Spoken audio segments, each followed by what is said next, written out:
안녕하세요. 책안길입니다. 이번 영상에서 들려드릴 작품은 이영철님의 아버지의 반지입니다. 이 작품은 주인공 명식이 어린 시절 부모님께 사들인 싸구려 반지를 통해 자식을 향한 부모님의 애잔하며 끝없는 사랑을 느낄 수 있는 작품입니다. 그럼 명식의 가족과 반지에 얽힌 사연 속으로 들어가 보도록 하시겠습니다. 따스한 위로의 시간이 되시길 바랍니다. 아버지의 반지, 이영철. 아버지 산소를 이장해야겠다. 아버지를 메신 산을 깎아내고 아파트 단지가 들어선대. 이장할 산소 자리는 나가 다 알아서 준비했으니께 다음 주 토요일에 내려오니라. 손 없는 일요일 날 이장허자잉. 지난주 형과의 통화였다. 차창을 때리는 빗방울이 점점 거세져 윈도우 브러쉬를 빠르게 움직였다. 서해안 고속도로는 비가 오에도 불구하고 주말을 맞아 남녘으로 벚꽃놀이를 가는 차들로 가다 서다를 반복하고 있었다. 서둘러 나왔지만 이런 상태로 가면 해가 떨어질 무렵에야 형 집에 도착할 것 같았다. 기다리고 있을 형에게 전화했다. 찬찬히 오그라잉. 빗길 조심하고. 아내와 아이들이 함께 가고 있다고 하자 형은 아버지가 어린 아들에게 당부하듯 말했다. 앞에 앉은 아내는 피곤했는지 진즉 잠이 들었고 뒷좌석에 있는 두 녀석도 마치 봄나들이 꽃여행이라도 나선 듯 제잘되다.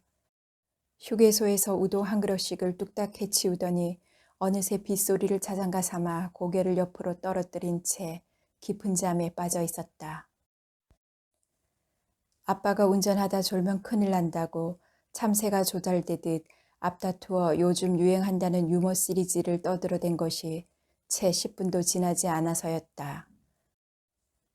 고2 중3이라지만 키나 체격만 커다랬지 아직도 약병아리 티를 벗어나지 못한 녀석들이었다.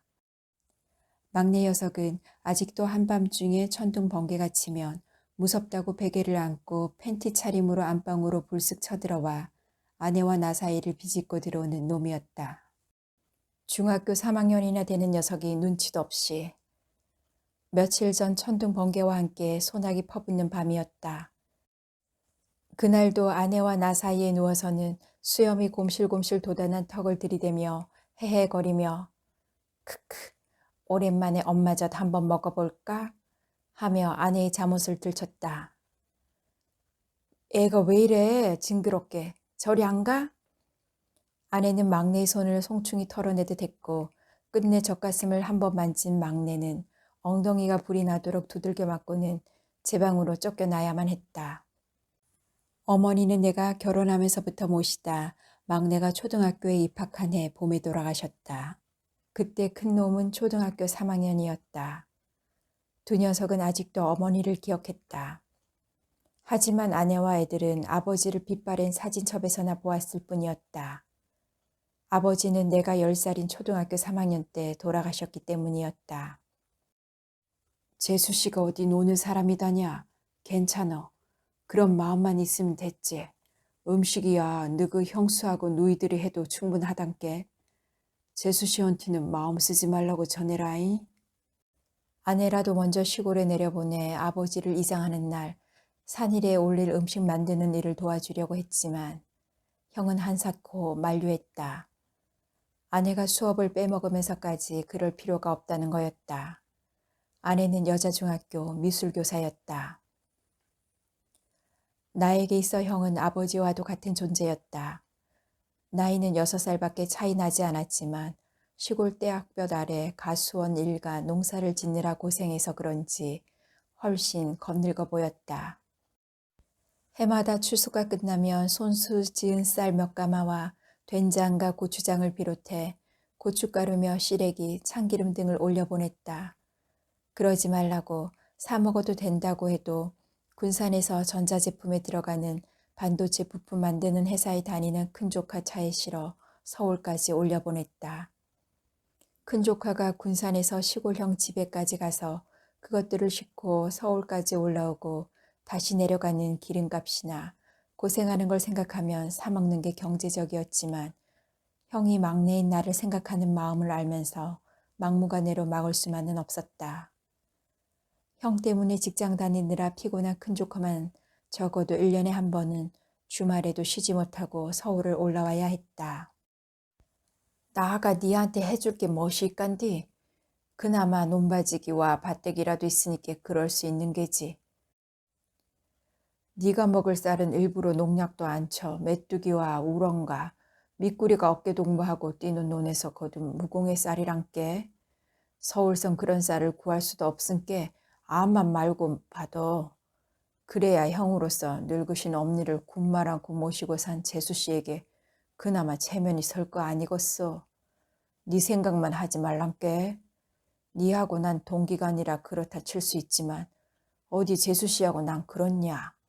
그깟 쌀 몇 가마니로 재수 씨가 엄니 모시느라 마음고생한 걸 다 갚을 수는 없겠지만 이렇게라도 해야 내 맴이 편하니께 다시는 안 받겠다는 말을 하지 말란 말이여.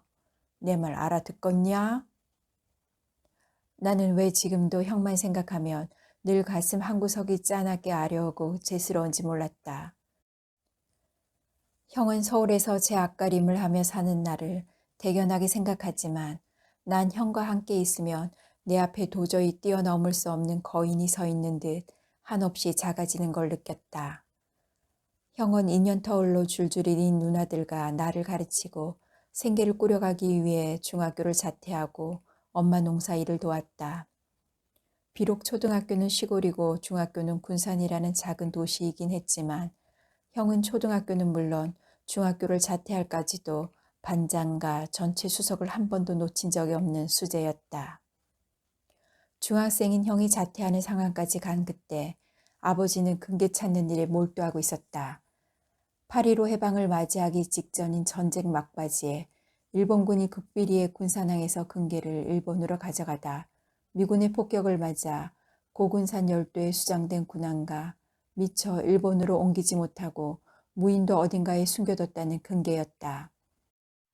아버지의 바람처럼 운 좋게 엄청난 근계를 찾으면 하루아침에 큰 부자가 되겠지만 근계를 찾을 때까지는 수입이 전혀 없고 지출만 계속되는 투기였다. 시간이 지나면서 여유 있던 집안 살림은 점점 어려워져 최악의 상태에 이르렀다. 마을 사람들은 소문으로만 전해지는 근계를 찾는 일이 허무맹랑한 일이라 생각하면서도 다른 사람이라면 몰라도 그 당시로서는 드물게 일본에서 대학까지 마치고 온 똑똑한 사람인 아버지가 하는 일이기에 반신반의했다. 하지만 엄마만은 아버지가 하는 일을 맹목적으로 믿었다. 결국 아버지의 근계 찾는 일이 늦어지면서 대대로 물려받은 그 많던 논밭과 선상까지도 남의 손에 들어갔고 급기야 근계 찾는 일에 동참할 투자자들을 찾아다녀야 했다. 아버지가 신앙처럼 믿고 있는 어디서 구했는지 모르지만 근계가 가득 실린 군산 앞바다 보물선 위치야 근계를 숨겨둔 곳이라 표시된 무인도 지도는 어쩜 전설처럼 전해지는 것을 누군가가 거짓으로 만든 것인지도 몰랐다. 집안이 기울고 몇 년이 지나도 근계를 찾지 못하자 사람들은 반신반의하던 눈길을 거두고 미친 짓이라 비웃기 시작했다. 그런 비웃음 속에서도 아버지와 뜻을 함께한 꿈을 쫓는 몇몇 투자자들은 불확실한 장맛빛 미래에 매달려 바다와 섬에서 세월을 보냈다. 형은 아버지가 남들처럼 정상적인 생활을 했다면, 아니 있는 재산만 그대로 지키고 있었어도 충분히 대학까지 마치고도 남았을 것이다. 형은 자퇴만은 안 된다고 울며 매달리는 엄마의 손을 뿌리치고 마당 한가운데 교복과 책을 쌓아놓고 불을 지르며 절규했다. 엄니는 헛된 망상에만 집착하는 아버지만 믿다가 저 어린 동상들을 모두 학교도 못 보내 무지렁뱅이로 만들고 가만히 앉아서 굶겨 죽일 작정이신기라? 명색이 장남이 내가 멋이라도 해서 동생들을 책임져야 하지 않겠냐고요. 예? 나도 다른 애들처럼 공부하고 싶고 부모님 사랑받으며 좋은 집에서 호강하며 살고 싶단께요. 하지만 주어진 현실이 그렇지 않은 걸 어떡한다요. 아버지가 지금 하는 일이 옳은지 틀린지는 잘 모르겠지만 어쨌든 지금 이 순간은 얼굴조차 보기 싫을 정도로 원망스러운 것만은 사실이지라. 그래도 아버지잖냐. 엄님 배알도 없으신 게라? 나가 쬐깐했을 땐 그 인물이 그 학벌을 가지고 바람 피우고 노름하느라 좋은 시절을 다 보내고 인제 와선 가족들은 나 몰라라 하고 허황된 근계에 미쳐가지고는 네가 아무리 네 아버지를 미워해도 난 그럴 수 없단께. 나한텐 너무 가분한 분이란께. 난 그저 네 아버지 그림자만이라도 멀리서 지켜볼 수 있다면 그려. 난 그렇게 평생을 네 아버지 종매냥 살래도 살아갈 수 있단께. 그러니께 네가 날 원망하는 것이라면 몰라도 내 앞에선 네 아버지에 대한 험담이나 원망은 하지 않았으면 좋겠단께. 엄마의 그 말에 형은 할 말이 많은 듯 했지만 입을 꾹 다물었다. 그때 나는 초등학교 2학년, 온 산에 진달래가 불타는 봄이었다. 치솟는 불길에 교복과 책이 하얀재로 변해 흩날릴 때까지 형은 자리를 뜨지 않고 지켜보았다. 그걸 지켜보는 형의 두 눈에서는 산소 용접기 불꽃 같은 시퍼런 불꽃이 튀고 있었다. 아버지에 대한 원망과 서러움과 분노 때문이었으리라. 엄마는 그날 이후로 며칠 몸져 누웠다. 아버지는 손님처럼 1년에 서너 번 집에 들렀는데 형은 아버지가 오면 동네 사랑방에서 자며 떠날 때까지 집 근처엔 얼씬도 하지 않았다. 동네 사람들이 하는 말을 들은 것이지만 아버지는 면에서 한 명밖에 없는 일본에서 대학까지 마친 똑똑한 사람이었고 엄마는 초등학교도 못 나왔다고 했다. 할아버지와 엄마의 할아버지가 아주 가까운 친구였는데 아버지와 엄마가 동갑내기로 태어나자 그때부터 짝을 맺어주기로 약속했다고 했다. 내 기억으로는 아버지가 노름을 했는지 바람을 피웠는지까지는 몰라도 엄마를 무시하는 것을 한 번도 본 적이 없었다. 아버지는 엄마에게 늘 웃는 얼굴로 대했고 엄마도 그런 아버지를 왕처럼 떠받들었다. 어린애가 보기엔 두 눈은 오누이처럼 사이가 좋아 보였다.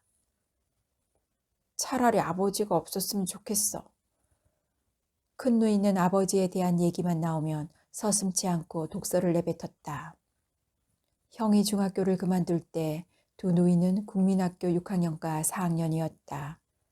누나들은 아버지를 대신해서 농사도 짓고 집안을 꾸려가느라 고생하는 오빠를 보면서 노골적으로 아버지를 적대시했다. 나중에 안 사실이지만 난 어려서 기억 못하지만 두 누이는 전에도 아버지가 노름과 바람으로 세월을 보내는 동안 동네 사람들의 수군거림을 알아들을 나이였던 것이다. 그런 와중에도 엄마만은 아버지를 떠받들었다. 어려운 살림에 끼니마다 명절 때라야 구경하는 하얀 쌀밥에 고깃국을 밥상에 올렸고 집을 떠날 때는 언제 준비했는지 늘 말쑥한 새 옷을 입혀보냈다. 아버지는 현관 누이들에게는 아버지 대접을 받지 못했어도 엄마에게만은 변함없이 하늘 같은 지아비로서 떠받들음을 받았다. 아버지는 집에 오면 그동안 잠도 못 자고 먹지도 못한 사람 마냥 며칠 동안 안방에서 꼼짝도 않고 먹고 자기만 했다. 엄마 역시 그때는 아무리 농사일이 바빠도 모든 걸 제치고 아버지와 함께 했다. 누나들과 나는 누가 시킨 것도 아닌데 아버지가 집에 있는 동안은 아래채에서 먹고 자며 누구도 안방 근처에 가지 않았다. 아버지와 엄마는 밤낮으로 안방에서 무얼 하는지 꼭 붙어 있었다. 방에서 나오는 엄마의 머리는 막 잠자리에서 일어난 사람처럼 부스스 흐트러져 있거나 술 먹은 사람처럼 얼굴이 빨갛게 상기되어 있었고 어느 때는 채 여미지 않은 옷고름 사이로 커다란 젖가슴이 보이기도 했다. 이걸 형에게 전해주거라. 며칠 동안을 엄마와 방에서만 지내던 아버지는 집을 떠나기 전에 꼭 나를 불러 안주머니에서 한 움큼의 지폐 같은 봉투를 꺼내 손에 쥐어주었다. 왜 돈을 엄마나 형에게 직접 안 주고 나더러 주라고 하는지 알 수 없었다. 그리고 이건 우리 막내 용돈이다. 너 쓰고 싶은데 쓰거라. 아버지는 그때마다 내 까까머리를 쓰다듬으며 지폐 몇 장을 따로 내 꼬막 손에 꼭 쥐어주며 손등을 토닥였다. 나 같은 꼬맹이는 만져보기도 어려운 큰 돈이었다. 아버지지만 함께한 시간이 적어서 왠지 낯선 느낌에 쭈삣거리면 환하게 웃으며 번쩍 안아들고는 고슴도치처럼 수염이 돋은 턱으로 마구 볼을 비벼대다가 입을 맞췄다. 여린 볼따구니에 와닿는 바늘끝 같은 수염이 어찌나 따가운지 눈물이 핑 돌 지경이었다. 수염이 따가워서 어쩔 줄 몰라 쩔쩔매는 내 모습을 보며 개구쟁이처럼 웃으며 입을 맞추는 아버지의 입에서는 늘싸한 담배 냄새가 났다. 이상한 것은 잊을만 하면 맞는 아버지의 그 담배 냄새가 싫지 않다는 거였다.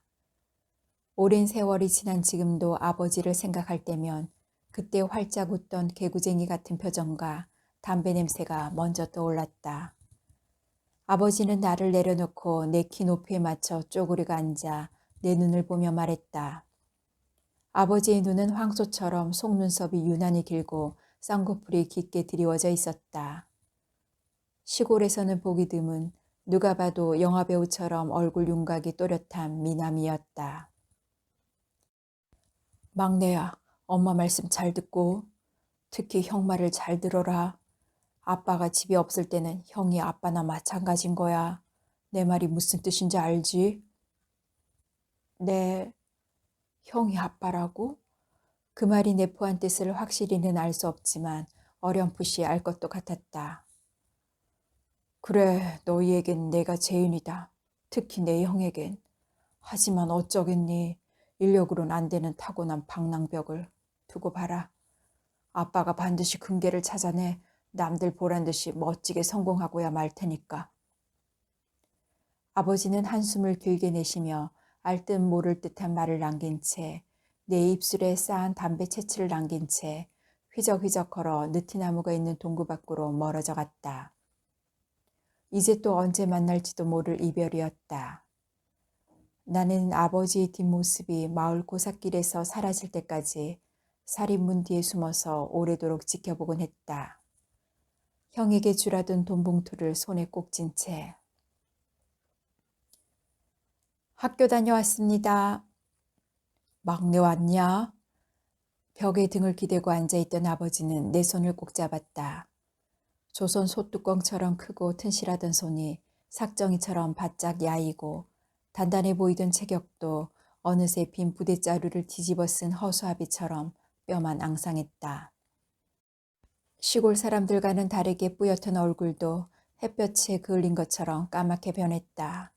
집에는 아무도 없었다. 엄마와 형은 밭에 고추 모종을 심으러 나간 것 같았다.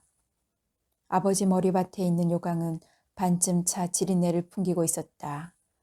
요강을 비우고 수세미에 비누칠을 해 깨끗이 닦아다 놓았다. 막내야, 나 물 좀 다오. 아버지는 물도 넘기기 힘든지 한 모금 삼키고는 몇 번이나 장기침을 하더니 겨우 또 한 모금 삼켰다.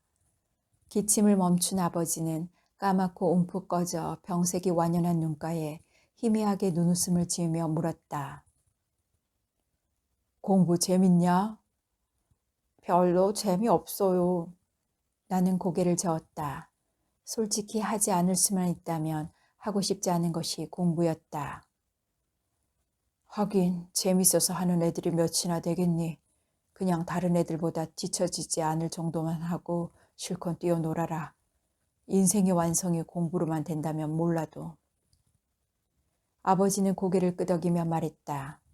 나는 그때 아버지가 말하는 인생의 완성이란 말을 잘 이해하지는 못했지만 조금은 알 것도 같았다.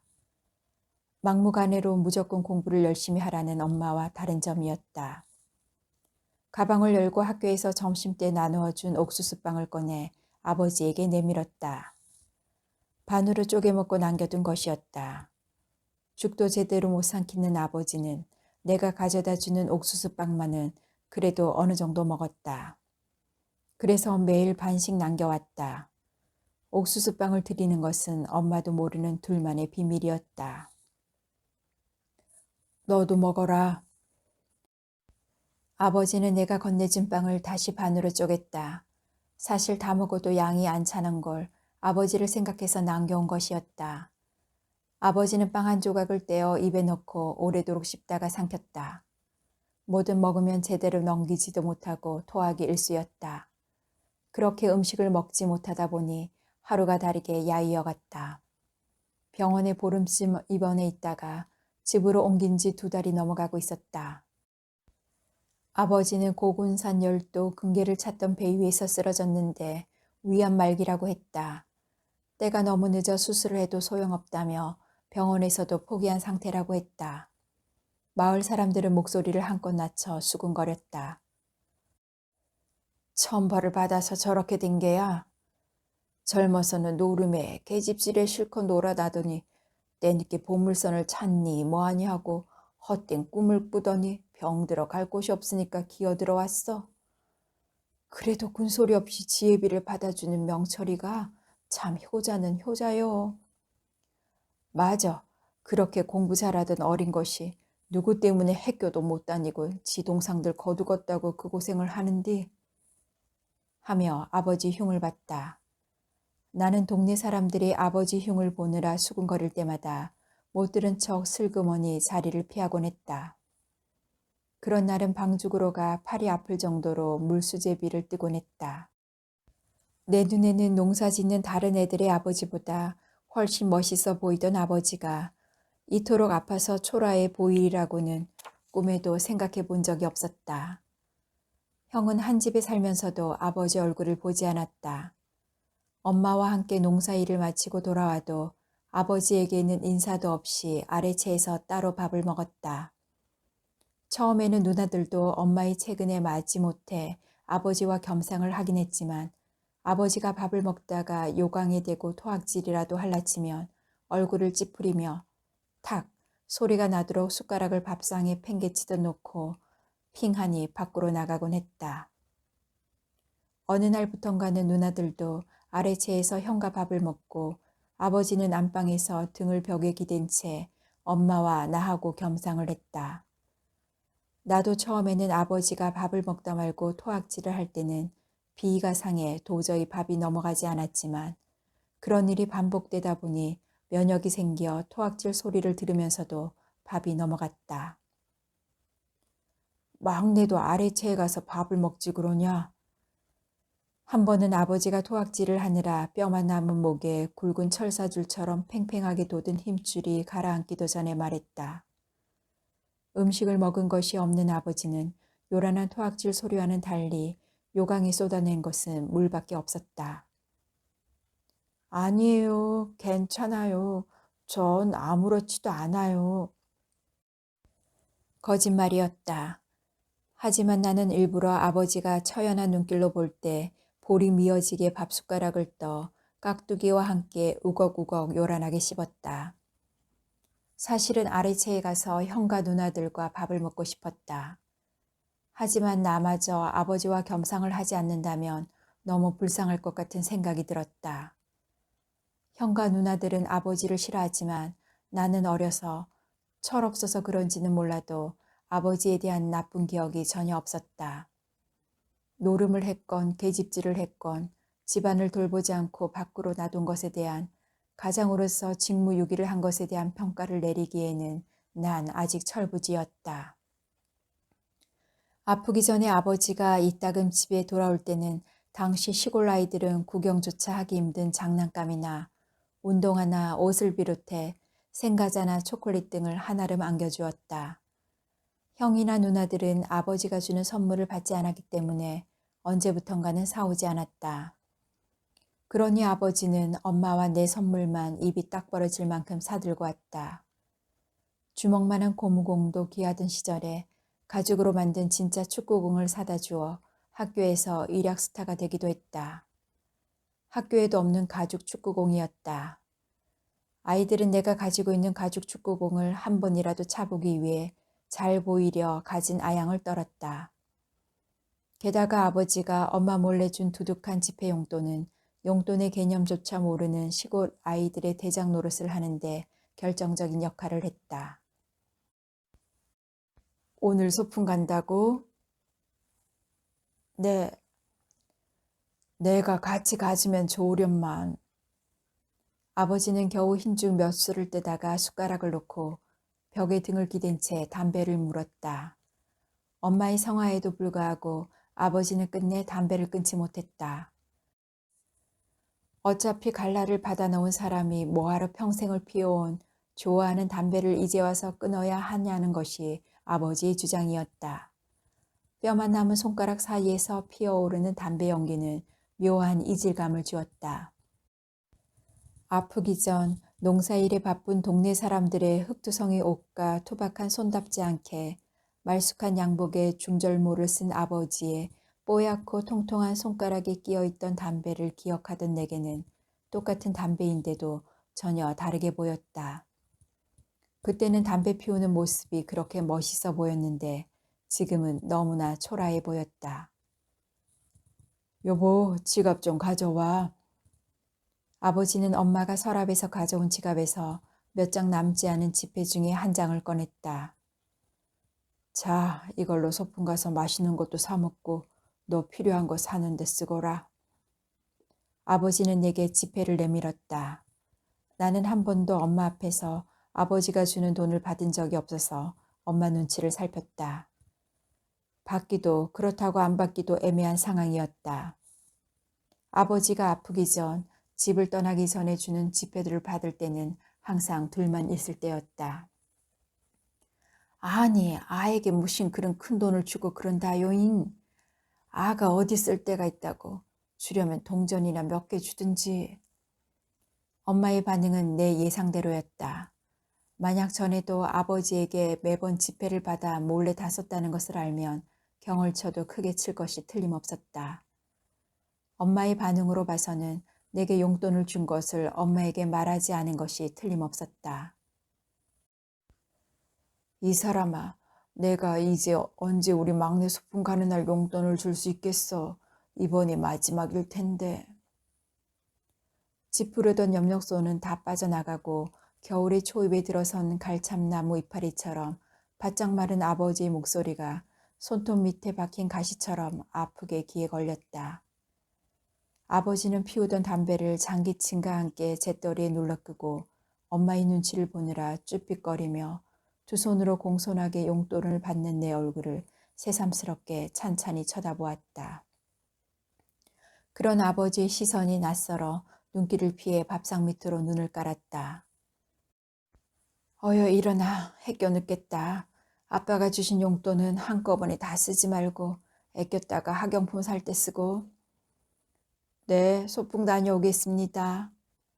고맙습니다 해야지. 네, 아버지 용돈 고맙습니다. 나는 엄마 말에 따라 아버지를 향해 고개를 푹 숙이고 엄마가 미리 챙겨놓은 김밥과 눈깔 사탕과 과자와 칠성사이다 한 병이 든 가방을 들고 일어섰다.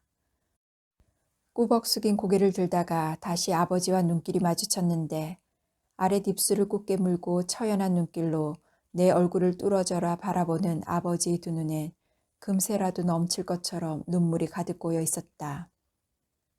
지금껏 한 번도 본 적이 없는 아버지의 눈물이었다. 학교에 가면서도 소풍을 가면서도 아버지의 젖은 눈이 자꾸만 눈에 밟혀 그렇게 기다리던 소풍임에도 불구하고 즐겁지 않았다. 이걸 엄마와 내가 함께 끼라고 사왔다 이거지? 네. 아버지는 내가 끼워준 반지를 보며 환하게 웃었다. 소풍 갔다가 돌아오는 길에 문방구에서 산 싸구려 반지였다. 금색으로 도금된 링에 큼직한 유리알이 커팅돼 다이아몬드처럼 박힌 반지였다. 문방구 앞을 지나다 다른 엄마들 손에는 반지가 끼워져 있는데 엄마 손에는 아무것도 없는 것이 문득 떠올랐다. 왜 갑자기 그런 생각을 했는지는 모르지만 엄마 손에 내가 산 반지를 끼워주고 싶었다. 처음에는 엄마 것만 샀는데 아버지의 손에도 반지가 없는 것이 생각났다. 그래서 똑같은 것으로 두 개를 샀다. 호호, 우리 막내 똥내 구린내 덕분에 얼마 만에 껴보는 반지야? 엄마는 내 볼에 입을 맞추고 신기한 듯 반지 낀 손을 치켜들고 이리저리 보았다. 우리 막내가 나보다 낫구려 없는 살림을 꾸려가느라 결혼 반지마저 판 당신 손에 난 반지를 다시 끼워줄 생각조차 못했는데 미안하오. 어디 나만 그랬단가요? 당신도 못 낀 반지를 제가 어떻게 낀다요? 엄마가 아빠의 말에 얼굴을 살짝 붉히며 반지 낀 손을 감추었다. 아버지는 링이 커서 네 번째 야인 손가락에서 겉도는 반지를 한참 동안 만지작거리고 있었다. 그날 밤 나는 아버지가 함께 자기를 원해 처음으로 아버지와 한 이불을 덮었다. 아버지는 배가 아픈지 밤새 끙끙 앓았다. 그 소리가 신경 쓰여 새벽이 다 되도록 잠을 이루지 못하며 뒤척이다. 뒷산 밤나무에 앉아오는 부엉이 소리를 듣다가 여명이 터올 무렵에야 겨우 깜빡 여우잠이 들었다. 상복을 입은 형은 끝내 눈물을 보이지 않았다. 누나들도 마찬가지였고 엄마만 자리에 누워 일어나지도 못했다. 아버지는 그렇게 벚꽃이 눈발처럼 흐드러지게 휘날리는 4월에 세상을 떠났다. 끝내 내게 약속한 근계를 찾지도 못하고 온몸으로 우는 엄마의 몸부림만을 뒤로 남긴 채 형은 돌밭이나 다름없는 비탈진 산을 샀다. 그동안 아버지가 나를 통해 준 돈을 한 푼도 쓰지 않고 모아둔 것과 엄마의 간청에도 불구하고 아버지가 병원에서 서둘러 퇴원해 마지막으로 얼마가 남겨둔 돈을 합한 거였다. 형과 엄마는 비탈진 돌산을 가수원으로 만들기 위해 새벽부터 밤늦게까지 소처럼 억적같이 매달렸다. 형과 엄마의 손은 거친 일로 갈라지고 터지기를 반복해 도저히 사람 손이라고 믿어지지 않을 정도로 엉망이 되어갔다. 누이들도 토요일에는 수업이 끝나기가 바쁘게 달려와 도왔다. 일요일은 내 식구가 모두 돌산에서 땅을 뒤지는 산짐승처럼 살았다. 나만 형의 명령으로 돌산을 가수원으로 만드는 일에서 제외됐다.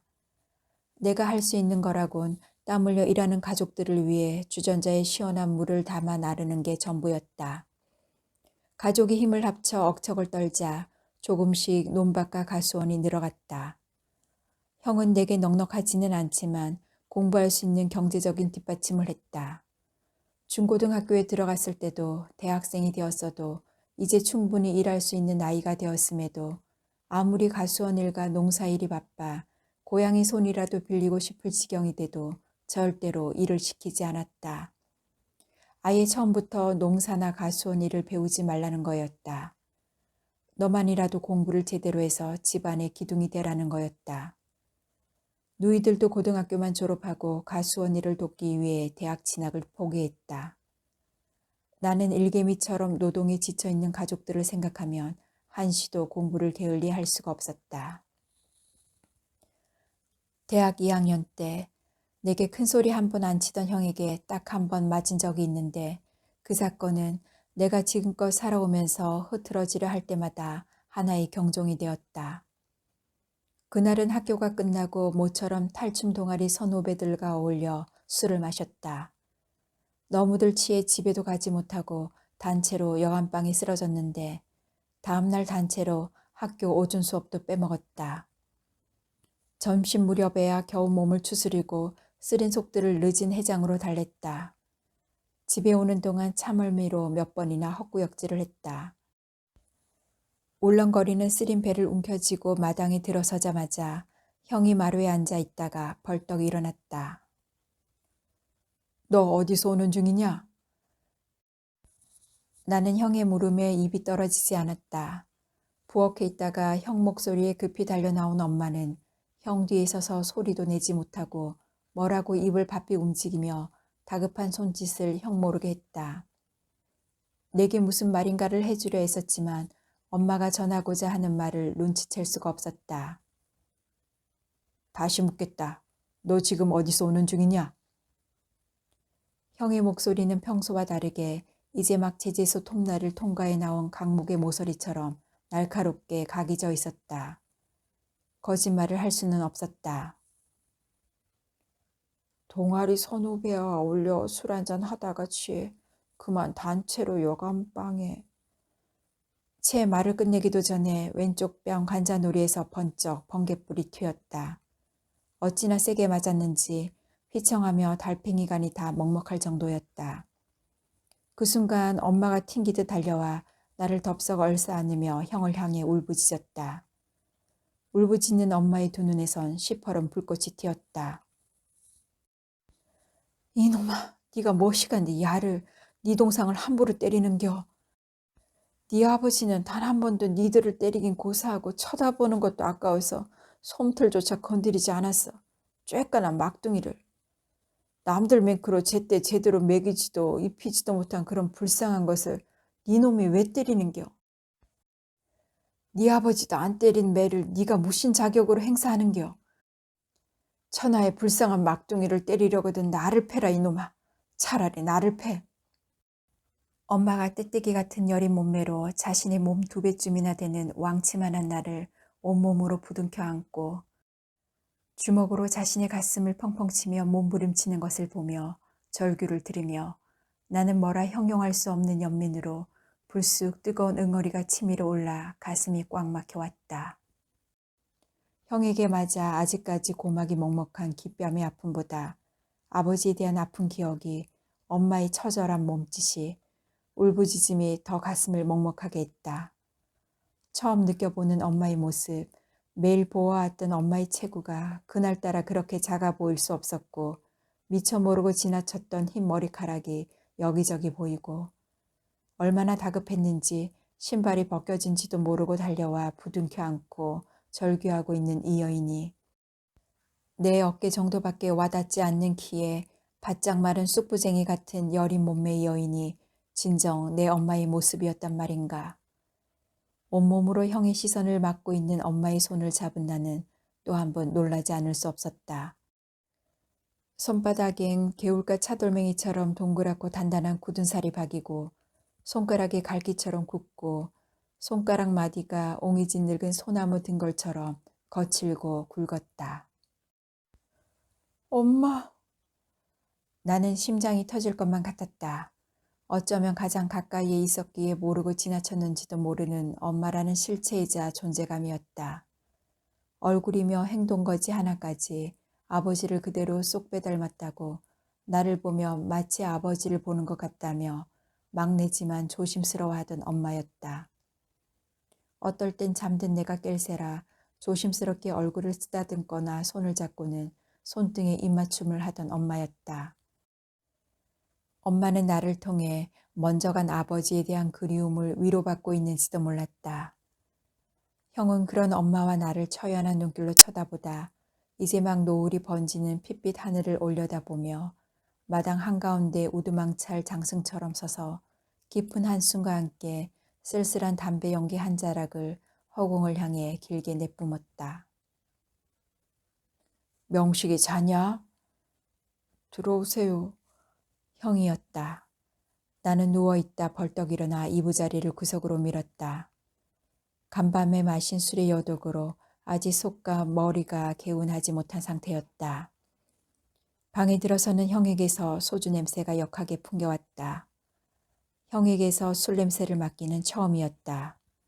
술 냄새를 맡자 불편하던 속에서 울컥 신물이 넘어왔다. 토할 것 같았지만 넘어온 신물을 눈을 질끈 감고 억지로 꿀꺽 삼켰다. 형이 들고 온 까만 비닐봉지 속에는 소주 한 병과 종이컵 2개와 마른 오징어 1마리가 들어있었다. 형 한잔 했다잉. 형은 혀 구부러진 소리를 내며 붉게 충혈된 눈으로 나를 보며 시니컬한 미소를 짓고 있었다. 나는 그런 형의 눈길을 마주 볼 수도 외면할 수도 없어 당황스러웠다. 명식아, 형도 술 마실 줄 안단께. 형도 다른 사람들 맹크로 슬플 때면 울고 싶고 기쁘면 웃을 줄 아는 사람이란 말이여. 자, 일단 한 잔 바꾸라잉. 형은 종이잔 가득 넘치도록 소주를 따랐다. 잔을 놓고 두 손으로 공손히 형 잔을 채웠다. 형은 단숨에 소주를 입에 털어 넣었다. 많이 마신 것 같았지만 만취한 것은 아니었다. 소주잔을 놓고 형과 나 사이에 긴 침묵이 깊은 강의 여울처럼 흘렀다. 그 어색한 침묵을 먼저 깬 것은 형이었다. 긴 말 않겠다잉. 니는 다른 애들처럼 그렇게 어영부영 살면 안 된단께. 아버지 마지막 유언이 무엇인지 아냐? 나는 학교에 있어 아버지 임종을 지켜보지 못했다. 당연히 모를 수밖에 없었다. 내가 초등학교 3학년에 올라가 벚꽃이 한창인 봄이었다. 아버지 임종은 엄마와 형이 지켰다고 했다. 바짝 마른 나무 토막 같은 손으로 내 손을 꼭 부여잡고. 거기까지 말하고 고개를 숙인 채 한동안 말이 없던 형은 끝내 굵은 눈물방울을 후두둑 떨어뜨렸다. 그토록 아버지를 미워했던 형이 임종을 지킨 것도 의외였지만 지금껏 20여 년이 지나도록 단 한 번도 아버지에 관련된 말을 입 밖에 내지 않던 형이 아버지 이야기를 하면서 눈물까지 떨구는 것은 쉽게 와닿지 않았다. 참으로 염치 없는 부탁이지만 당신을 대신해서 널 어떻게든 고등학교까지만 졸업시켜주면 고맙겠다고 했단께. 그 죗값은 지옥에 가서라도 당신이 다 받겠다고 하시면서. 아버지는 아직 철부지로만 보이는 막둥인 니 때문에, 니 걱정 때문에 숨을 거두시기 직전에 명식이 네 이름을 몇 번이나 부르다 결국 눈도 못 감고 돌아가셨단께. 형은 손수 술잔을 채워 단숨에 들이켰다. 나는 형이 그 말을 듣는 순간 어릴 적에 들었던 내가 없으면 형이 내 대신 일하든 형이 아버지나 마찬가지니 형 말을 잘 들어야 한다던 아버지 말이 불현듯 떠올랐다. 그리고 말이다잉. 마지막에 남기신 말이 그건 낭중에 말해주마. 나도 잔을 채워 단숨에 마셨다. 아버지를 생각할 때마다 어둑한 동굴에 낮고 짙게 깔린 안개 같은 뭔지 모를 슬픔으로 늘 가슴이 답답하고 먹먹하게 아팠었다. 어려서는 잘 몰랐지만 머리가 굵어지면서 다른 사람은 몰라도 나는 아버지를 이해할 수 있을 것 같았다. 주변 사람 모두가 누이와 형까지 아버지를 손가락질했다 해도 나만은 아버지가 우리 가족을 나름대로 얼마나 사랑했는지 그 마음을 알 수 있을 것 같았다. 아버지가 마지막 남기신 말씀이 뭡니까? 그 말이 어떤 말이라도 이제 나도 그 정도는 소화할 수 있는 나이가 됐다고 생각합니다. 나는 아버지가 형에게 마지막 남겼다는 그 말이 몹시 궁금했다. 아니다. 때가 되면 말해줄게. 그건 그렇고 명식아, 형이 돼갖고 아까 니한테 손찌검한 건 미안하다잉. 난 네가 걱정돼서 학교까지 갔다 왔단께. 한 번도 그러지 않던 네가 밤새도록 아무런 기별도 없어. 혹시라도 무신 좋지 않은 일이 생겼나 별의별 방정맞은 생각이 다 들어 엄니나 나나 한숨도 못 잤단께. 그런데 술 마시고 수업까지 빼먹었단 말을 네 친구한테 듣고는 명식아, 넌 적어도 너만은 두더지처럼 흙이나 뒤지며 사는 형 같은 무지렁뱅이 농사꾼이 돼서는 안 된단께. 니는 형을 위해서도 누이들을 위해서도 아니 불쌍하기 그지없는 엄니를 위해서라도 우리 식구들에게 손가락질하던 남들 보란 듯이 성공을 해야 된단께. 그래야 지금까지 나나 엄니의 모진 삶이 헛된 것이 되지 않는 것이란께. 넌 형목까지 공부해서 반드시 성공해야 한단께. 내 말 알아듣냐? 넌 누구보다 나를 잘 알잖여. 내가 이 형이 얼마나 공부하고 싶어 했는지를. 나는 말없이 형의 빈잔에 소주를 채웠다. 네, 알고 말고요. 형, 가슴에 피멍울로 응어러진 공부에 대한 한을 알고 말고요. 수제였던 당신이 아버지 되신 가족을 위해 교복과 책가방과 책을 불사르던 그 심정을 알고 말고요. 나는 험한 가수원 일과 농사일로 투박해진 엄마 손보다 더 험한 형의 손을 보며 터져 나오려는 울음을 참기 위해 아랫입술을 피가 나도록 깨물어야 했다. 뒷산에선 아까부터 밥 부엉이가 울어대고 있었다. 형은 두 누이와 내가 결혼할 때마다 아버지 몫을 대신했다. 다행히 두 매부는 건실한 사람이어서 형의 걱정을 덜었고 내가 결혼하면서 싫다는 어머니를 서울집에 모셨다. 그동안 시골에서 고생만 하신 어머니를 조금이라도 편하게 모시고 싶어서였다. 하지만 어머니는 1년에 6개월 정도는 형 집에서 보냈다. 서울 생활은 몸이 근질거려 못 살겠다는 핑계였다. 그래서 농사일이 뜸한 겨울과 무더위가 극성을 부리는 여름철만 우리 집에서 보냈다. 나는 1년에 6개월 정도만 내 집에 있으려는 어머니의 마음을 알고 있었다. 어머니는 시골에서 고생하는 형의 일손을 조금이라도 도와주고 싶어 늙으신 몸을 놀리지 않으려는 것을. 어머니는 아내가 극구 반대함에도 불구하고 집안 살림을 맡았다. 새벽에 일어나 아침밥을 준비하는 것은 물론 반찬거리와 빨래와 아이들 돌보는 것까지도 맡았다. 아내에게는 아이들을 가르치는 선생 노릇도 힘드니 집안 살림은 맡기고 모자란 아침잠을 조금이라도 더 잘하는 거였다. 나도 처음에는 늙으신 어머니가 젊은 며느리를 놔두고 그러는 것이 보기 싫어 반대했지만 당신이 좋아서 그러는 거라 생각하고 편하게 마음먹었다. 다행히 어머니와 아내는 친모녀간처럼 사이가 좋았다. 어머니가 자기를 그렇게 끔찍하게 생각해주자 아내도 마음을 열고 어머니를 친정엄마처럼 서스럼 없이 대했다. 할머니, 나 유치원 간다. 오냐, 내 강아지, 어서 업히거라잉.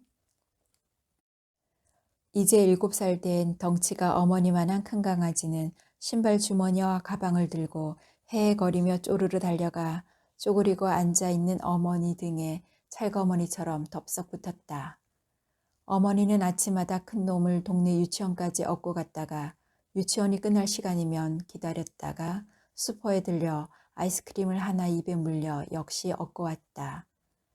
집에 오면 또 샘을 내는 작은 강아지를 업어주어야만 했다. 두 강아지들은 할머니를 제 엄마보다 더 따랐고 어머니는 살림하고 손자들 뒷바라지 하는 것을 낙으로 삼았다. 아내가 매번 용돈을 주면 손자들 옷이나 운동화 등을 사고 간식거리를 장만하는 데 다 썼다. 당신을 위해서는 단 한 푼도 쓰지 않았다. 어머니 언제 오시지? 빨리 올라오시라고 전화할까? 이 사람 말하는 것 좀 봐. 늙으신 시어미 못 부려먹어서 안달난 사람 같아. 누가 들으면 진짜인 줄 알겠네. 보고 싶으니까 그렇지. 아내는 어머니가 형 집에 내려가면 오히려 불편해했다. 그건 아이들도 마찬가지였다. 매일같이 전화를 걸어 언제 올라올 거냐고 몇 밤 자고 올 거냐고 빨리 오라고 떼를 썼다.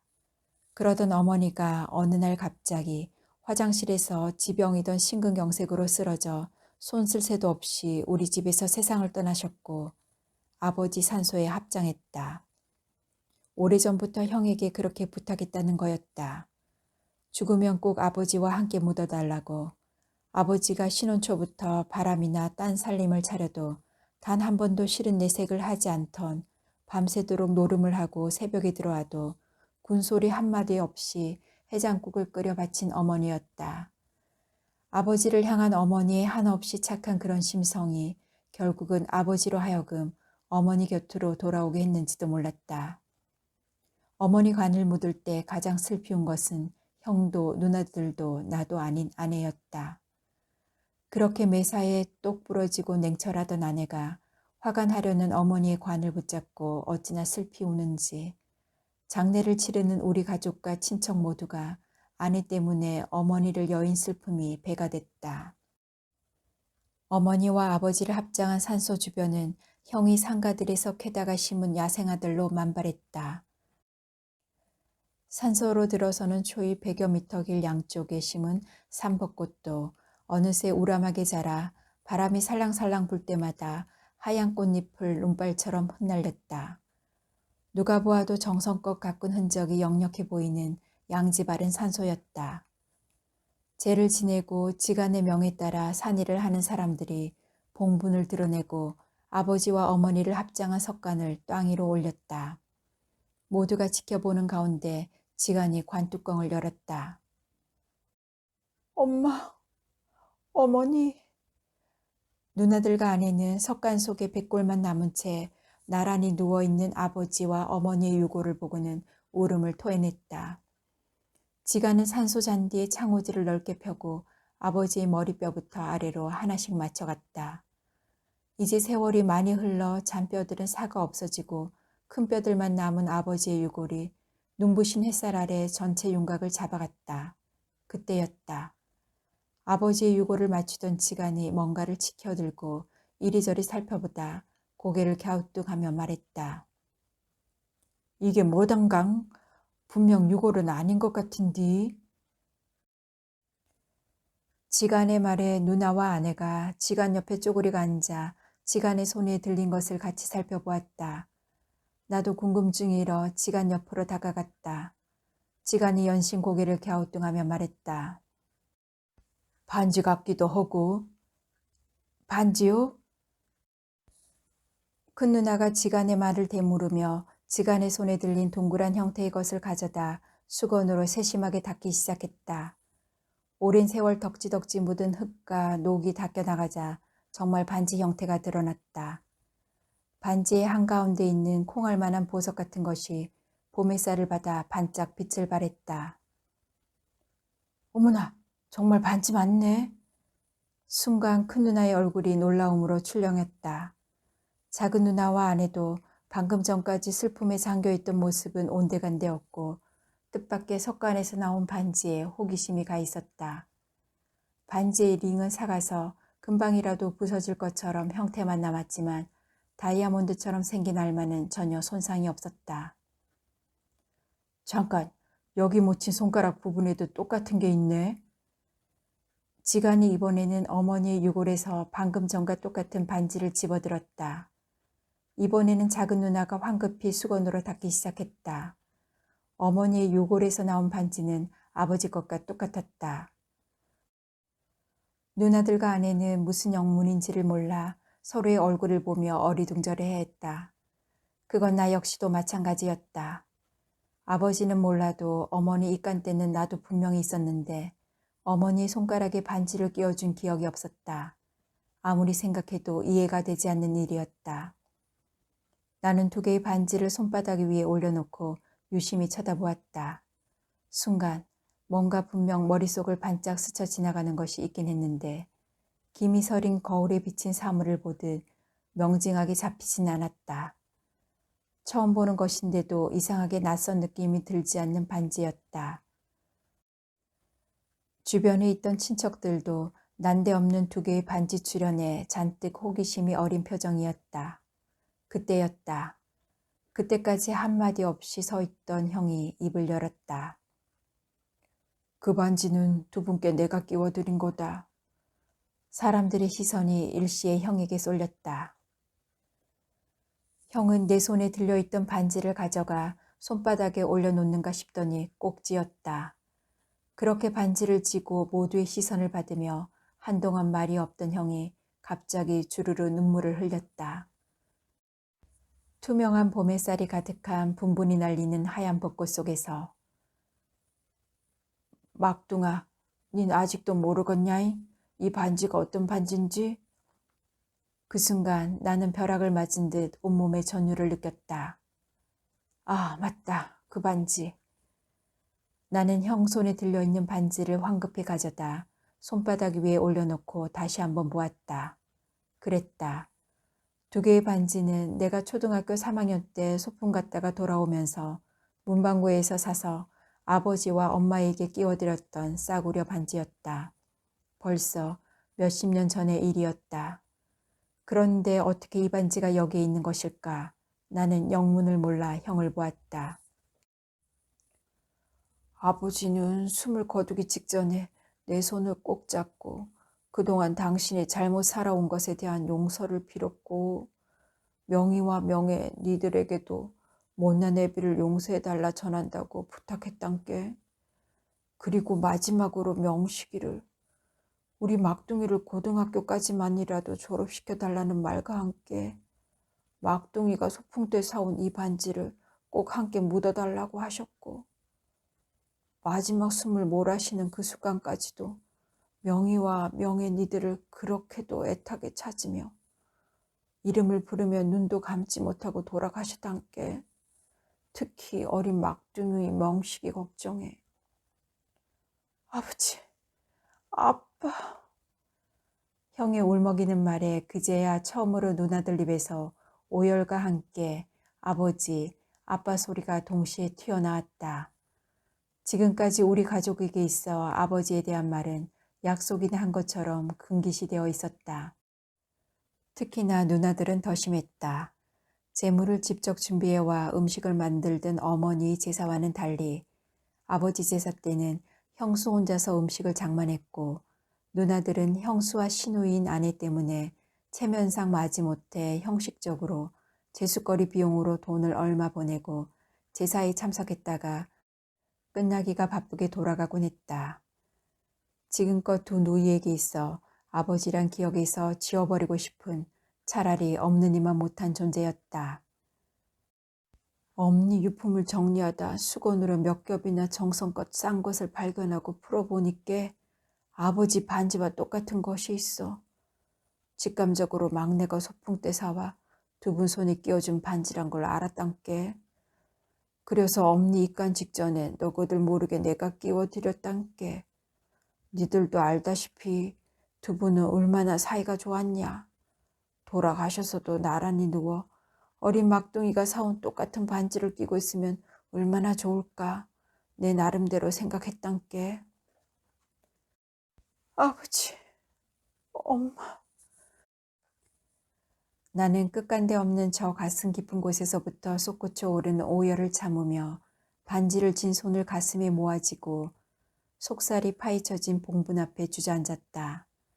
온몸을 쥐어뜯으며 몸부림이라도 치고 싶은 심정이었다.